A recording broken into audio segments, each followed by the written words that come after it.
మీరు చూస్తున్నది Lavakusha channel. Welcome to my channel. Hi friends, ఈరోజు మనం బెండకాయలు ఎలా కాల్చుకోవాలో చూపిస్తా అండి.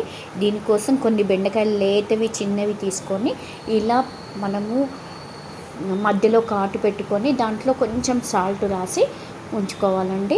దీనికోసం ఒక గిన్నెలో కొంచెం ఆయిల్ వేసి ఇలా బెండకాయలు వేసి ఒకసారి కలిపేసి మూత పెట్టుకోవాలండి. మూత పెట్టుకున్నాక కాసేపు తర్వాత మళ్ళీ ఒకసారి తీసి కలిపి చూసుకోవచ్చండి. అప్పుడప్పుడు ఇలా అయ్యాక మనం తీసేసి ఒక గిన్నెలో వేసుకోవాలండి. ఇవి తొందరగా మగ్గుతాయి.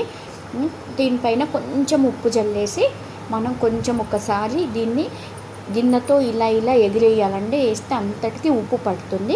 కొంచెం ఇవి పప్పులో కానీ అన్నంలోకి, పప్పులోకి, సాంబార్లోకి, రసంలోకి అంచుకోవడానికి చాలా బాగుంటుంది. ఎప్పుడు మనము పాపడాలు అలాంటివి కాకుండా ఇలాంటి కొత్తగా ట్రై చేసి అంచుకుంటే చాలా బాగుంటుంది.